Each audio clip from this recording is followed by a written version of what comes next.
नमस्ते, जय हिंद, वंदे मातरम।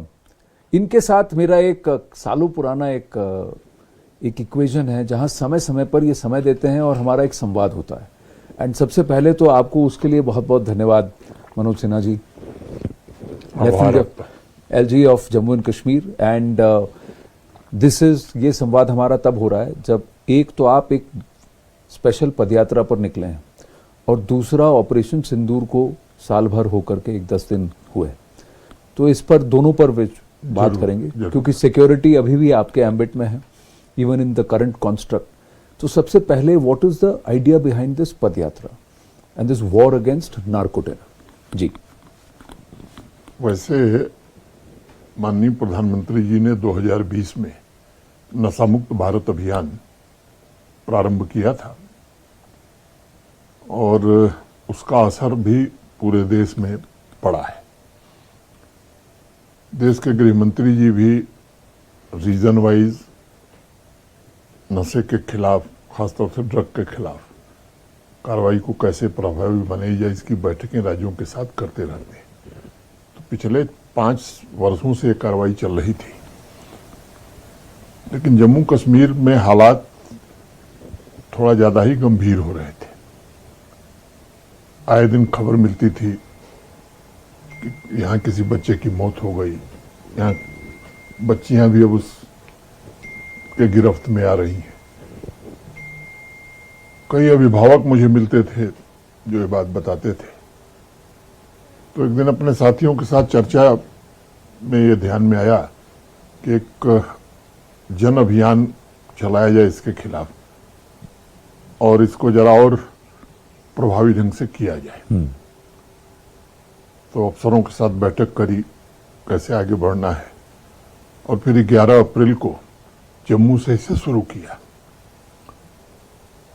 और मुझे प्रसन्नता इस बात की है कि दिन पर दिन वो जन अभियान जन आंदोलन का स्वरूप लेता गया।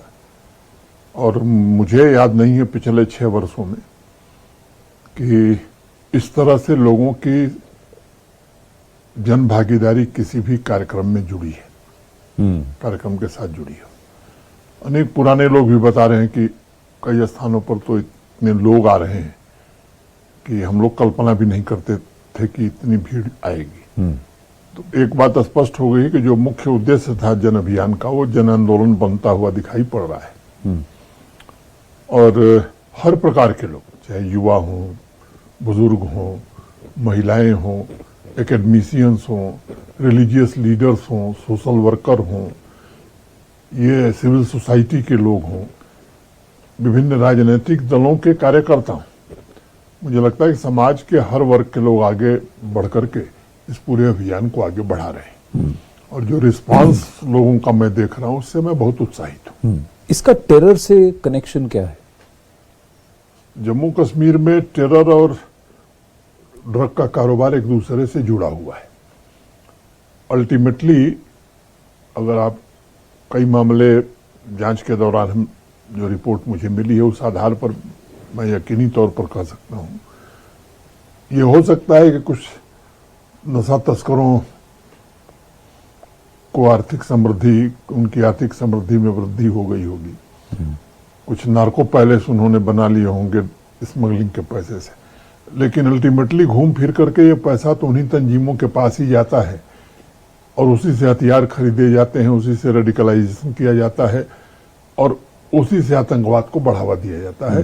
और ये एस्टेब्लिश्ड है, इसमें कहीं कोई दुविधा नहीं है। तो जम्मू कश्मीर के संदर्भ में और खतरनाक हो जाता है। एक तो हमारी युवा पीढ़ी को पूरी तरह से बर्बाद कर रहा है, पूरे देश के भविष्य को, जम्मू कश्मीर के भविष्य को बर्बाद कर रहा है। दूसरा, जो एक बड़ी लड़ाई आतंकवाद के खिलाफ माननीय प्रधानमंत्री जी के नेतृत्व में लड़ी जा रही है, जिसमें काफी हद तक सफलता मिली है जी। अगर आतंकवाद को भी पूरी तरह से समाप्त करना है तो उसमें नशा, माने पर्टिकुलरली ड्रग जो बाहर से आ रही है, ड्रग को रोकना और इन तस्करों के खिलाफ भी प्रभावी कार्रवाई करना, ये बड़ा जरूरी हो गया। ये ड्रग्स कहाँ से जम्मू कश्मीर में आ रहे हैं? सरहद पार से आ रहे हैं या पंजाब के रास्ते से आ रहे हैं? ऐसा है कि स्वाभाविक रूप से ये सारा काम हमारा पड़ोसी ही करता है। अब सौभाग्य या दुर्भाग्य से वो हमारा पड़ोसी है। यहाँ खास तौर से तंगधार, करना, गुरेज, उधर पंजाब का जो सटा हुआ इलाका है, कठुआ, सांबा, उधर से प्रवेश होता है, कुछ पुंछ रजौरी से भी वहां से कम आता है। अब ड्रोन ड्रॉपिंग भी होती है। तो 3 फ्रंट पर हम लोग काम कर रहे हैं। पहला फ्रंट ये है कि सप्लाई चेन को पूरी तरह से डिसरप्ट कर दिया जाए। और मैं जो पिछले 11 अप्रैल से लेकर के आज हम लोग 19 अप्रैल को मिल रहे हैं, करीब 37-38 दिन हुए हैं। 38 दिन की अभी समीक्षा मैंने नहीं की है, 30 दिन की करी थी। मुझे संतोष इस बात का है कि सप्लाई चेन को पूरी तरह से डिसरप्ट करने में जम्मू कश्मीर पुलिस को, फोर्सेस को 90% से ज्यादा सफलता मिली है। और सिस्टमेटिक ढंग से, ये नहीं कि रैंडम कोई कार्रवाई हो रही है। सूची बनाई गई है, जैसे टॉप गैंगस्टर्स की सूची होती है वैसे टॉप स्मगलर्स की भी सूची है। और पुलिस स्टेशन में उनकी फोटो भी हम लगा रहे हैं, जैसे गैंगस्टर की लगती है कि ये फला आदमी, ये करते हैं। और मेरे पास आंकड़े हैं जी। इन मोटे तौर पर 766 FIR रजिस्टर हुई है। ऑफेंडर कुल 856 अरेस्ट हुए हैं 37-38 दिनों में। ड्रग सीज हुई है 677 kg, 677 किलो सिर्फ 38 दिन में आपने। जी, जिसमें 6 किलो से ज्यादा तो हीरोइन है। Heroin. Psychotropic substances seized 19,400। Detention under PIT and DPS 31। Property attached 52.41 crore. Number of property attached 117। Property demolished approximately 17-18 crore. तो बुलडोजर चल रहे हैं। नहीं, बुलडोजर नहीं चल रहे, पर डेमोलिशन कार्रवाई हो रही है। कार्रवाई हो रही है। 41 ऐसी प्रॉपर्टीज थी। कल एक और बड़ी कार्रवाई हुई, वो शायद इसमें नहीं आया है। हॉटस्पॉट फोकस्ड अवेयरनेस प्रोग्राम एक बड़ी संख्या में हुए हैं। Participant sensitised 4,52,996। Action initiated against druggist and chemist 165। Driving licence recommended for cancellation 410। Driving licence cancelled 188। RC recommended for cancellation 286, cancelled 103, passport recommended for impoundment 22। तो आप पासपोर्ट भी इंपाउंड करा रहे हैं, आधार भी करा रहे हैं, लुकआउट सर्कुलर भी जारी कर रहे हैं, प्रॉपर्टी भी अटैच कर रहे हैं, प्रॉपर्टी डिमोलिश भी कर रहे हैं, फॉरवर्ड बैकवर्ड लिंकेजेस की जांच कर रहे हैं।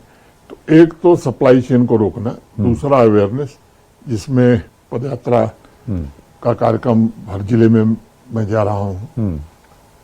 स्कूल एजुकेशन, स्कूली बच्चे हों, टीचर्स हों, रिलीजियस लीडर्स हों, स्पोर्ट्स भी उसके लिए अलग अलग। जैसे एक दिन मैंने नशा मुक्ति के लिए वॉलीबॉल का टूर्नामेंट किया, 23 को मैं फुटबॉल शुरू कर रहा हूँ। तो बच्चे को कहाँ ले जाएं, युवा को, तो स्पोर्ट्स से कैसे जोड़ें, कल्चर से, संगीत से कैसे जोड़ें, इसका भी एक प्लान बनाया। तो लोग आके जुड़ रहे हैं, अपने आप जुड़ रहे हैं। तो आपने कहा आंकड़ा बताया 4,52,000 स्पॉन्टेनियस, स्वतः स्फूर्त लोग आ रहे हैं।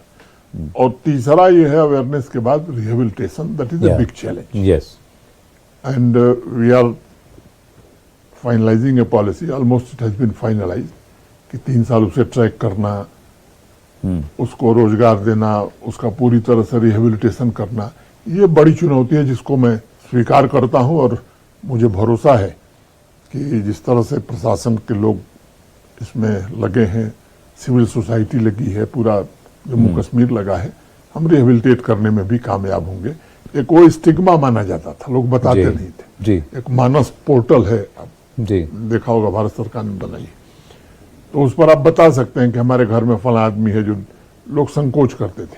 अब वो कॉल्स की संख्या बहुत ज्यादा बढ़ गई, लोग बता रहे हैं साहब मेरे घर में ये है। सूचना भी लोग दे रहे हैं साहब मेरे मोहल्ले में ये कुछ अवैध गतिविधि हो रही है, तो पुलिस को जानकारी भी दे रहे हैं लोग। और मैं बधाई भी दूंगा जम्मू कश्मीर पुलिस को और प्रशासन को, जिन्होंने बहुत ही संवेदनशीलता के साथ कार्रवाई की है। कुछ लोगों को तकलीफ हो रही है, जी लेकिन मैं जोर दे करके ये बात कहना चाहता हूं कि मैंने कई सभाओं में लोगों से पूछा जी और मैं आपके सामने भी आपके चैनल के माध्यम से बताना चाहता हूं, किसी भी निर्दोष के खिलाफ कार्रवाई नहीं होगी। कहीं शिकायत मिलेगी तो उसमें भी प्रभावी कार्रवाई की जाएगी। जी और मैंने कई सभाओं में लोगों से पूछा कि भाई आपको अगर लगता है कि गलत हो रहा है तो आप बताइए। लोगों ने कहा नहीं साहब, हमने कहा कार्रवाई होनी चाहिए कि नहीं होनी चाहिए। लोगों ने एक स्वर से कहा कि और कठोर कार्रवाई करिए, तो अब कार्रवाई और कठोर होने वाली है। तो यानी कि समाज के अंदर there was a problem, you have identified the problem Yes. And now are you going to be building more drug rehabilitation centres, क्योंकि जब हमने इसकी दो पड़ताल बातें- की थी कहा था कि एडिक्ट्स तो हैं जो रिकवरी के लिए रिहैब मैं सेंटर्स उस पर आ रहा हूं। जी ऐसा है कि रिहेबिलिटेशन सेंटर हमारे पास कुछ हैं, कुछ पुलिस के हैं, कुछ सरकार ने बनाए थे, लेकिन पर्याप्त नहीं है।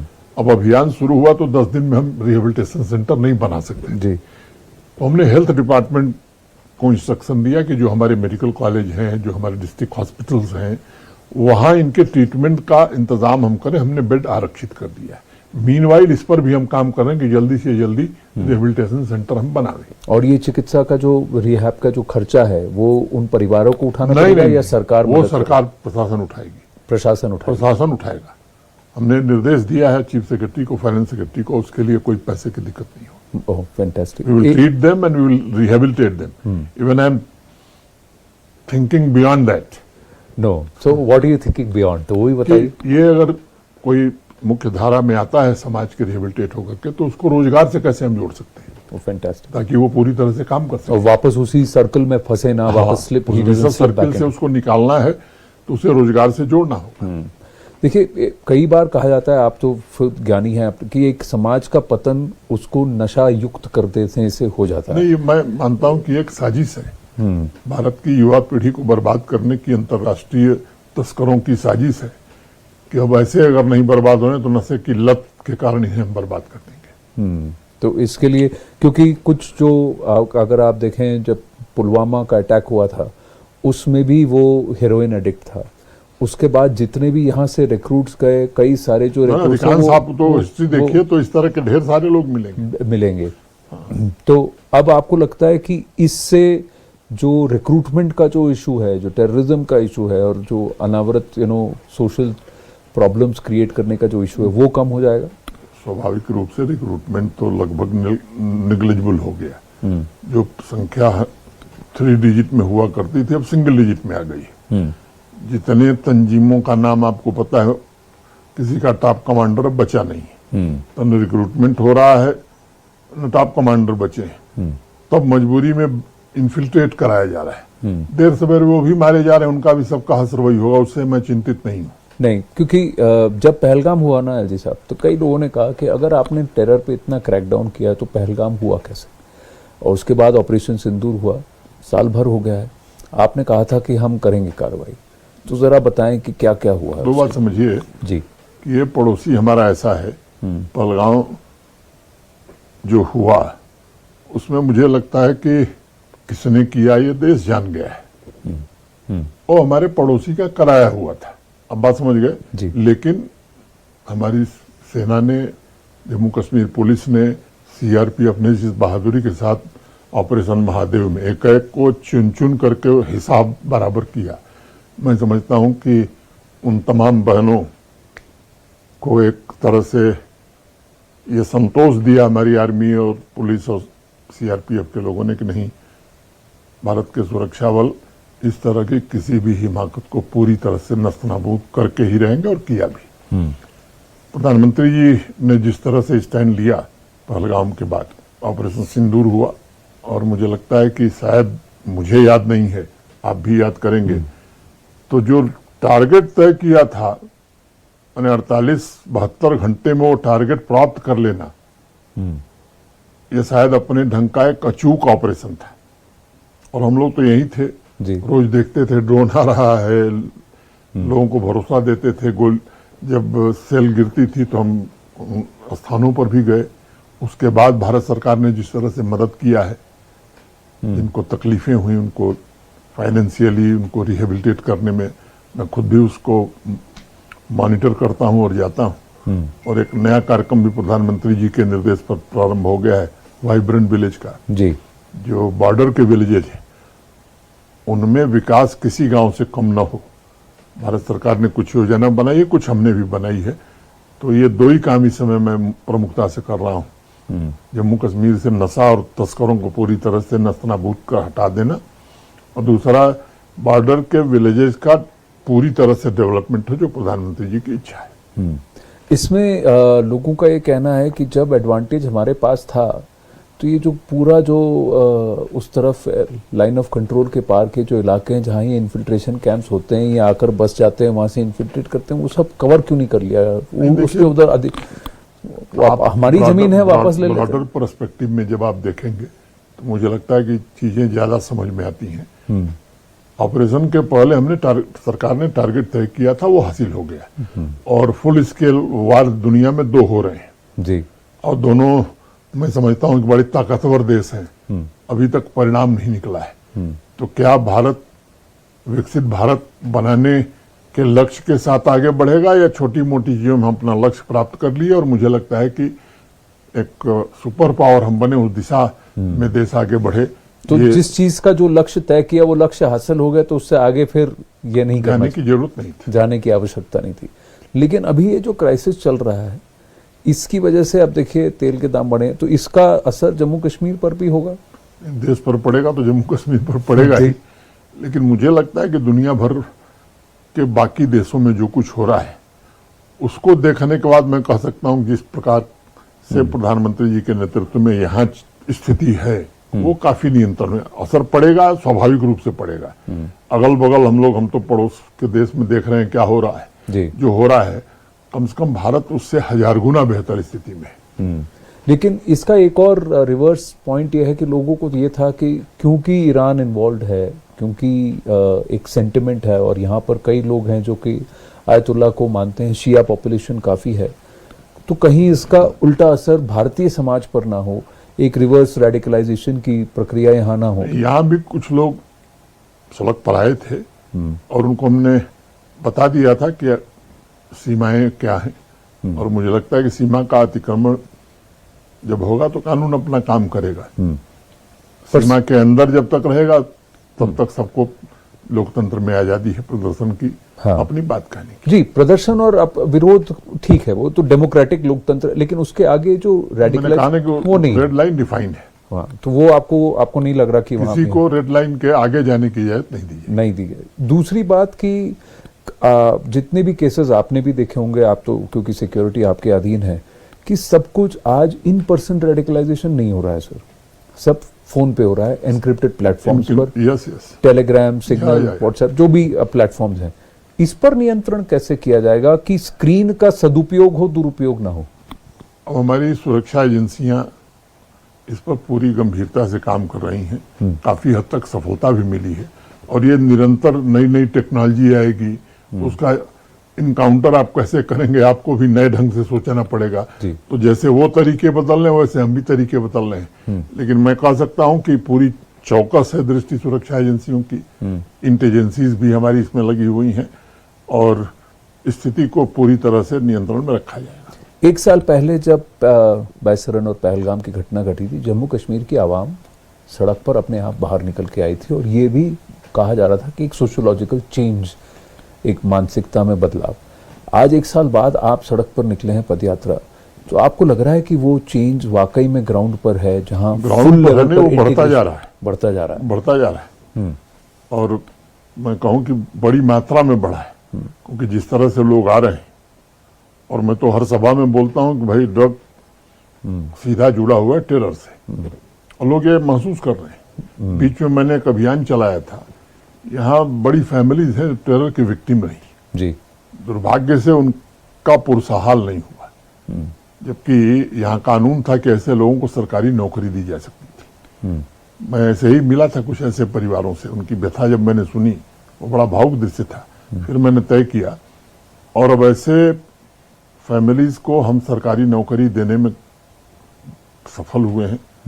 ये है कि सावधानी से देनी पड़ती है, क्योंकि जो सेना द्वारा मारे गए वो भी कहें कि हम टेरर विक्टिम में, हमको भी नौकरी दीजिए। थोड़ा टाइम लग रहा है, करीब 500 लोगों को हम नियुक्ति पत्र दे चुके हैं, और हमने आश्वासन दिया कि टेरर विक्टिम जो भी व्यक्ति है उसकी पूरी मदद करेंगे, उसे नौकरी भी देंगे और हर तरह से उसके पुनर्वास की व्यवस्था भी करेंगे। एक जम्मू और कश्मीर का एक डिवाइड हुआ करता था कि सारा ध्यान कश्मीर और श्रीनगर वैली में है, जम्मू को इग्नोर किया जा रहा है।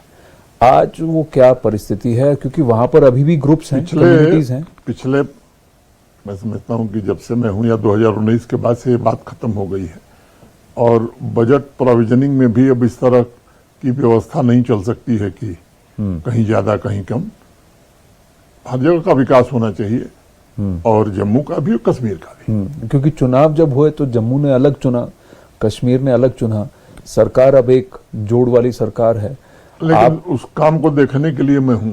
तो मैं देखूंगा कि न कश्मीर के साथ अन्याय हो न जम्मू के साथ अन्याय। और सिक्योरिटी के लिहाज से भी वहां पर ड्रोन्स का यूज होना, इंटरनेशनल बॉर्डर के थ्रू मूवमेंट होना और कई बार इन टेररिस्ट का वहां से अब इस तरफ आना।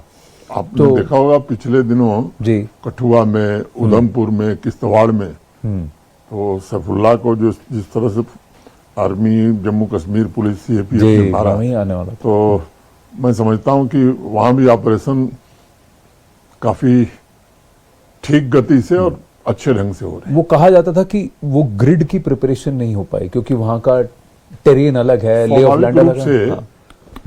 जब हम लोग आए थे तो कश्मीर बड़ा चैलेंज था, तो कश्मीर पर ज्यादा कंसंट्रेशन था। हमारे पड़ोसी को लगा कि अब इधर लोग जोर लगाए हैं तो थोड़ा वहां हम कोशिश करते हैं, उसने वहां कोशिश की। अब ग्रिड वहां भी, सुरक्षा ग्रिड तैयार हो गई है। अब वहां भी पूरी तरह से जम्मू कश्मीर पुलिस, आर्मी सब लोग तैयार हैं और किसी भी परिस्थिति का माकूल जवाब मिल जाएगा। जी, एक और काम जो आप कर रहे हैं उस पर आपने कहा नहीं, तो मुझे आपसे पूछना है, क्योंकि जब ऐसा हुआ और ऑपरेशन सिंदूर के साथ साथ इंडस वाटर ट्रीटी को हमने अबेयंस में डाल दिया और सबसे ज्यादा प्रोजेक्ट जो अब कार्यरत हो रहे हैं वो सब यहीं पे हो रहे हैं, उस पर क्या कहेंगे आप कि कहां तक पहुंच गए हैं हम? ये मुझे लगता है कि ये बहुत ही सराहनीय कदम भारत सरकार का है और मैं कहूं कि दृढ़ राजनीतिक इच्छा शक्ति का भी द्योतक है कि 60 साल बाद एक ऐतिहासिक फैसला प्रधानमंत्री जी ने लिया। अब ये काम थोड़ा समय काफी लेने वाला है, short term, medium term, long term. अब 30-30 साल, 40-40 साल की सिल्ट जहां जमा हुई है उसको निकालने में भी काफी श्रम लग रहा है। टेक्नोलॉजी का उपयोग हो रहा है और उसका उपयोग कैसे करें। पावर प्रोजेक्ट भी नए सैंक्शन हो रहे हैं। एक जो आर्बिट्रेशन के लिए गया था उसको भी भारत सरकार ने पूरी तरह से हमारे विदेश मंत्रालय ने नकार दिया कि ऐसे किसी आर्बिट्रेशन को हम मानने वाला नहीं है। हमने कैप्टन एबियंस में कर दिया तो कर दिया, तो उसका बड़ा लाभ होने वाला है। मैं समझता हूं कि जम्मू कश्मीर की इकोनॉमी भी उससे बदलेगी, हाइड्रो पावर का जनरेशन बढ़ेगा। जैसे हिमाचल था वैसे उस मामले में जम्मू कश्मीर भी हो सकता है। हाँ, ये शॉर्ट टर्म में कब तक कुछ शॉर्ट टर्म में कार्रवाई चल रही है। हाँ, लॉन्ग टर्म के प्रोजेक्ट बन गए हैं, कई मीडियम टर्म के प्रोजेक्ट टेंडर स्टेज में हैं और काम भी शुरू हो गया। कुछ ओल्ड चैनल्स थे वो जो कि उस वक्त से सालों से बंद पड़े हैं, उनकी मरम्मत का काम चालू हो गया है और प्लान पूरा बन गया है। 1 साल, 2 साल, 10 साल में क्या होना है। 7 वर्ष आपको हो रहे हैं एलजी साहब यहाँ पर? नहीं, 6 वर्ष होंगे। 6 होंगे। 19 में तो आप आ गए थे। मैं 2020 हाँ, चलिए 2020 को आया था। हाँ, तो 7वां वर्ष 6 समाप्त होगा, 7वां वर्ष शुरू होगा। तो इस कार्यकाल में सबसे बड़ा चेंज आपने जम्मू कश्मीर में क्या देखा? मुझे लगता है कि एक तो जम्मू कश्मीर का आदमी अब अपनी मर्जी से जी रहा है, शांति स्थापित हुई है, विकास की गति बहुत तेज हुई है और इकोनॉमी भी काफी आगे बढ़ी है। और मुझे लगता है कि एक उदाहरण अगर मैं दूं, जम्मू कश्मीर बैंक, हाँ, जब मैं आया था तो मोटे तौर पर 1300-1400 करोड़ रुपए घाटे में था, अब 2000 करोड़ से ज्यादा प्रॉफिट में हो गया है। पीस के स्टेक होल्डर बढ़ गए, जिनको आर्थिक समृद्धि वैली में आई है, तो पीस के स्टेक होल्डर बढ़ गए, चाहे वो होटल वाला हो, टैक्सी चलाने वाला हो, शिकारा वाला हो, हाउस बोट वाला हो, हैंडलूम हैंडीक्राफ्ट का, वो एक बड़ा परिवर्तन हुआ है। और एग्रीकल्चर और अलाइड सेक्टर पर जो फोकस रहा पिछले 5 वर्षों तक, उसके कारण मैं समझता हूं कि एक व्यापक बदलाव, क्योंकि 65-70% आबादी उसी से जुड़ी हुई है, टूरिज्म का बूम और प्राइवेट इन्वेस्टमेंट इंडस्ट्री में। आने से जम्मू कश्मीर की इकानमी भी बदली है और मुझे लगता है कि दिशा और दशा दोनों जम्मू कश्मीर की बदली है। प्रधानमंत्री जी की एक्सेप्टेबिलिटी बड़ी है खासकर कश्मीर में। नहीं, देखिए, प्रधानमंत्री जी की एक्सेप्टेबिलिटी पहले भी थी और वो पहले से ज्यादा बढ़ी है, क्योंकि देखिए, वोट देना न देना एक अलग विषय है। हाँ, यहाँ लोग ये कहते ही हैं कि मोदी जी के आने के बाद जिस तरह का डेवलपमेंट वैली में हुआ है ऐसा कभी इन लोगों ने देखा नहीं था। तो ये चाहे वो हाईवेज हो, एक्सप्रेसवेज हो, रेल लाइन, अब तो ट्रेन श्रीनगर से जी कन्याकुमारी तक, कश्मीर से कन्याकुमारी तक आप जा सकते हैं ट्रेन जी से। जी देखिए, विकास और कई लोगों का ये कहना है, उनका मानना है कि अनफेयर है दूसरे राज्यों के लिए कि टैक्स पेयर का सबसे ज्यादा पैसा केंद्र की तरफ से जम्मू कश्मीर की तरफ जाता है और उसके लिए जो रिटर्न जम्मू कश्मीर से देश को आना चाहिए या पूरे भारत को आना चाहिए वो तो कभी हुआ नहीं, लॉपसाइडेड यही रहा है। तो क्या वो करेक्ट हो रहा है? इस तरह से मुझे लगता है देखना चाहिए कि जो एक परिस्थिति थी, जो हॉस्टिलिटी थी, वो पूरी तरह समाप्त हो गई। अब यहाँ के लोग मानते हैं कि हमारा भविष्य भारत के साथ है और आपने खुद ही कहा कि पहलगांव के पास बाद जिस तरह से लोग सड़क पर उतारे आए और पाकिस्तान की मजम्मत की, आतंकवाद की मजम्मत की, तो मैं मानता हूं कि उसी का परिणाम है कि यहाँ के लोगों के दिमाग में और दिल में बैठ गया है कि नहीं, हम भारतीय हैं और हमारा भविष्य भारत के साथ है। एक और अंतिम दो प्रश्न हैं, समय अल्प है इसीलिए इसी पर आकर रुकूंगा, पर यह मेरा धर्म है कि मैं आपसे पूछूं कि सुप्रीम कोर्ट का अगर फैसला नहीं होता तो कई लोगों का कहना है कि सेंट्रल रूल यानी एज ए यूनियन टेरिटरी थोड़ा सा और 2-3 साल अगर और हो जाता तो जम्मू कश्मीर और स्टेबल हो जाता। चुनाव थोड़े जल्दी हो गए, आपको क्या लगता है, क्या चुनाव जल्दी हो गए? और दूसरा, फिर जैसे ही चुनाव हो गए लोगों ने कहा अब आप स्टेटहुड लौटा दीजिए, स्टेटहुड की बात कीजिए। कहां पर है जम्मू कश्मीर? दो बात समझिए जी कि भारत एक लोकतांत्रिक देश है और मैं कहूं कि लोकतंत्र की देन पूरी दुनिया को अगर कहीं से मिली तो भारत से मिली है। तो भारत में चुनाव न हो ये उचित नहीं था और सुप्रीम कोर्ट कहता न कहता, मैं समझता हूं कि इस सुप्रीम कोर्ट ने कहा अच्छी बात है, चुनाव भी हुए, लेकिन अगर पहला स्टेटमेंट आप प्रधानमंत्री जी का सुनेंगे लोकसभा में जिस दिन वो अब्रोगेशन 370 का हो रहा था, तो उन्होंने 3 ही बात कही थी, आपको ध्यान है? पहला उन्होंने कहा था कि delimitation first, election second and third statehood eight appropriate time. अब डिलिमिटेशन में समय लगा, डिलिमिटेशन के बाद चुनाव भी हो गए और चुनाव हो नहीं गए, ऐतिहासिक चुनाव हो गए, एक पत्थर तक नहीं चला। आप लोग तरह तरह की आशंका लोग जता रहे थे कि साहब कैसे होगा चुनाव, और पहली बार घाटी में 12 बजे 11 बजे रात तक कन्वेंसिंग गांव में जाकर के लोगों ने किया जी। तो एक भी हिंसा की घटना नहीं हुई, एक भी रिपोल नहीं हुआ और जबरदस्त पोलिंग हुई, चुनाव भी हो गए, सरकार भी बन गई। तो मुझे लगता है कि जो सदन में गृह मंत्री जी ने कहा है या देश के सामने जो प्रधानमंत्री जी ने कहा है कि स्टेटहुड देंगे, उस पर लोगों को भरोसा करना चाहिए और वो अप्रोप्रिएट टाइम पर जरूर मिलेगा। उमर साहब ठीक काम कर रहे हैं, बहुत अच्छा, बहुत अच्छा। तो फिर थोड़े से उतावले क्यों हो रहे हैं स्टेटहुड को लेकर? अब इस पर मैं कुछ नहीं प्रतिक्रिया दे सकता हूं, लेकिन मैं ये जानता हूं कि जो बात सदन में जो भी पार्लियामेंट में रहे हैं उनको ये पता है कि आश्वासन जो सदन में दिया जाता है उसका महत्व क्या होता है। एलजी साहब, आपसे बात करके हमेशा अच्छा लगता है, धन्यवाद समय देने। नहीं, आप आए, मुझे भी बहुत अच्छा लगा। हाँ, धन्यवाद, नमस्कार। नमस्ते।